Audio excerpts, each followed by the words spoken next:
ओम शांति। एक बार महाराज इंद्र की तरफ से घोषणा की गई कि सभी देवता एक बहुत ज़रूरी समारोह के लिए आवश्यक समारोह में शामिल होंगे और सिर्फ देवता ही उसमें शामिल होंगे। अब ये जब उन्होंने घोषणा की और सबने इंद्रप्रस्थ में पहुंचना था तो सब अपने अपने वाहनों विमानों में इंद्रप्रस्थ पहुंचने लगे। असुरों को मन में ख्याल आया, क्योंकि असुर थे तो नेचुरली कोई आसुरी ख्याल ही आएगा। उन्होंने सोचा जरूर कोई षड्यंत्र रचा जा रहा है। सभी देवता सिर्फ इकट्ठे होंगे, गंधर्व किन्नर असुर राक्षस और किसी को निमंत्रण नहीं है। ऐसा तो कभी देवता नहीं करते, ओपन टू ऑल होता है उनका हर समारोह समागम। तो इस बार सिर्फ देवताओं को उन्होंने बुलाया है, तो ये कोई जरूर योजना बना रहे हैं कि किस तरह से असुरों को निकाला जाए, खदेड़ा जाए, खाली की जाए, जमीन उनसे धरती कैसे खाली की जाए।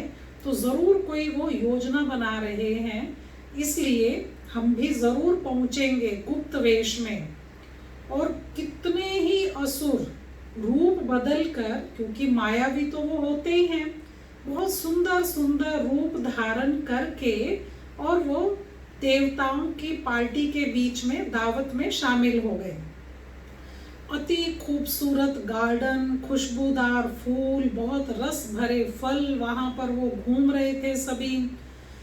महाराज इंद्र को लगा कि संख्या कुछ ज्यादा है, इतने देवता तो इंद्रप्रस्थ में नहीं है, तो जरूर इसमें असुर शामिल हो गए हैं। अब इन असुरों को उस महायोजना में, समागम में, मीटिंग में शामिल नहीं होने देना है। तो इनको कैसे पहचाना जाए, कैसे अलग किया जाए, क्योंकि बहुत वो स्पेशल, इनको और तरीके से तो अलग किया जा ही नहीं सकता। तो नाराज होंगे, क्रोधित होंगे तो नुकसान होगा। तो इनको कैसे पहचान कर और कार्यों में बिजी कर दिया जाएगा, ये सोचकर महाराज इंद्र ने विष्णु जी से परामर्श लिया। उनसे जाके उन्होंने परामर्श किया कि क्या किया जाए। अब वो दोनों बैठकर एक योजना बनाते हैं और फिर गार्डन में आकर अति सुंदर उपवन में इंद्र जी एक अनाउंसमेंट करते हैं कि आप सभी देवताओं का यहाँ स्वागत है।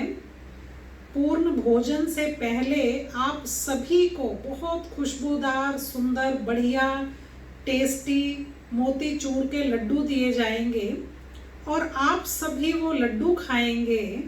लेकिन एक शर्त है, जो हमारी स्पेशल समागम और मीटिंग है उसमें सिर्फ वही देवता शामिल होंगे जो बिना कोहनी को मोड़े हुए लड्डू को खाएंगे।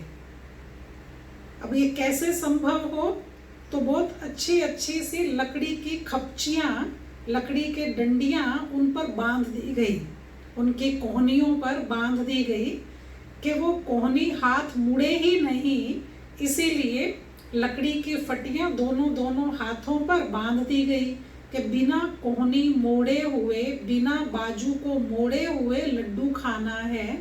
सिर्फ वही उस स्व उन्नति के समारोह में शामिल होंगे, बाकी सब यहाँ दावत का आनंद लेंगे, गार्डन में बहुत सुंदर सांस्कृतिक कार्यक्रम देखेंगे। अब उन्होंने कहा ठीक है। अब ये वाली बात में सबको हाजिर होना था। सबके सामने लड्डुओं के थाल आ गए। कैसे अलग हुए, बाहर से पोशाक, शक्ल सूरत भले देवताओं की थी, लेकिन देवत्व या डिविनिटी अंदर होता है, ये कैसे पता लगेगा, कैसे पहचान होगी। तो विष्णु जी ने जो योजना बनाई, जो सलाह दी थी, उसके अनुसार ये किया गया।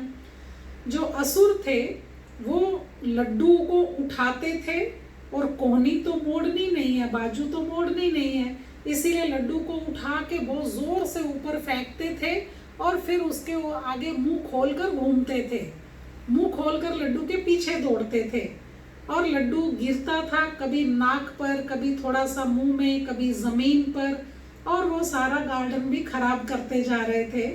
तो ऐसे जो असुर थे बिना बाजू मोड़े इस तरह से खाने लगे।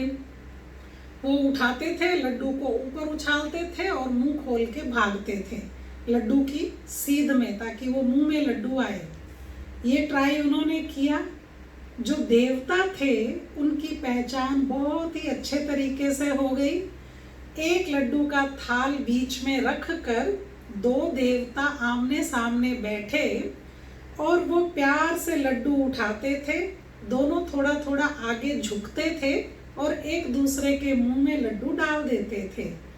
फिर से प्यार से लड्डू उठाते थे, दोनों एक दूसरे के आगे थोड़ा थोड़ा झुकते थे, आगे आते थे और एक दूसरे के मुंह में लड्डू खिला रहे थे। तो इस तरह से पहचान हुई देवता होने की, मीन्स देवत्व की। जो अंदर की डिविनिटी है वो पहले यही सिखाती है कि पहले दो, शेयर विद ऑल, जिसको बहुत अच्छे शब्दों में गुरु ग्रंथ साहब में भी बताया गया, नाम जप कीर्त कर वंड छक। यानी जो परमात्मा को याद करके आप जो भी कर्म करेंगे उस कर्म में ये शामिल ही है, वंड छक, यानी प्यार से शेयर करो, सबको खिलाकर खाओ। तो देवत्व मीन्स देना, देवता मीन्स देने वाला, और असुर मीन्स पहले लेने वाला, वो लेवता होते हैं। तो आप देने का भाव रखें, आपका पेट अपने आप भर जाएगा। थोड़ा सा झुकने का भाव रखें, आप बहुत ऊंचे उठ जाएंगे, स्व उन्नति महसूस होगी।